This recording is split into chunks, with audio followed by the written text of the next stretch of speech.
For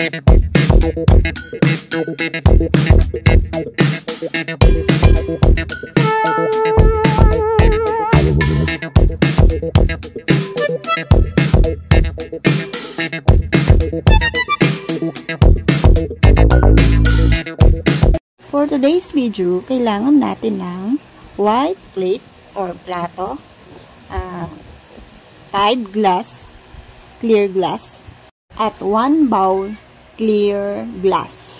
Yan, lagyan natin siya ng bigas or rice sa English. Next, lagyan natin siya ng sugar. Yan, sakto lang. Then, next, kailangan din natin ng salt. Ito. Asin. Yung sakto lang yung ilalagay ko sa tablespoon of salt. Ilalagay natin sa glass. Yan. Tapos, next,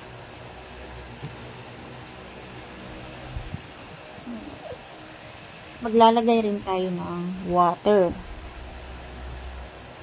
Yan. Huwag sobrang punuin. At kailangan din natin ng cotton o bulak. Yan. Kahit anong bulak pwede, guys. So, ito yung nakita kong bulak. Kaya, basic. Ito na lang ang nilagay ko. Huwag nang pahirapan ang sarili. So, next, lagyan din natin ng coins. Ayan.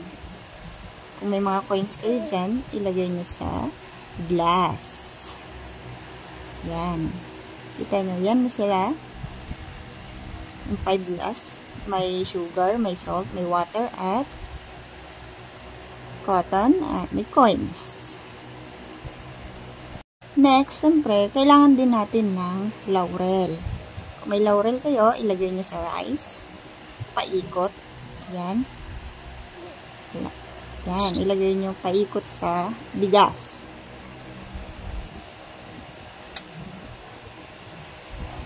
Next, lagyan nyo rin siya ng coins.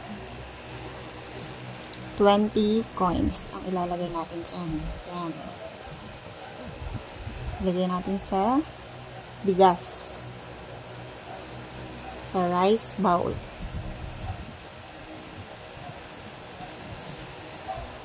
Ayusin natin para maganda yung result.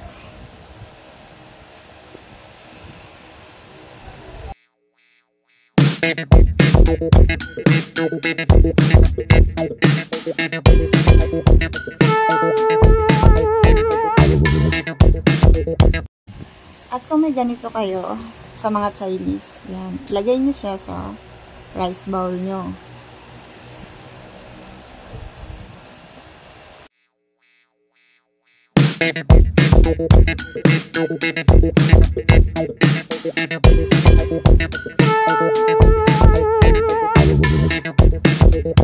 Next, maglagay kayo ng candy. Kung may mga candy kayo sa bahay, pwede nyo ring ilagay dito sa prosperity bowl nyo. Mga gold coins chocolate, pwede nyo yan, guys, ilagay. Yan. Ayusin natin, guys, at ikalat natin para maganda siya tingnan. Tapos ilagay din natin itong pera na pinaikot-ikot at syempre tinali natin sa red ribbon. Yan, ilagay natin yan, guys, para maganda tingnan ang prosperity bowl natin. Next, siyempre, kailangan din natin ng ampaw. Red ampaw. Ayan. Para mas maganda, tingnan. Ganyan, guys. Yan. Nakikita nyo.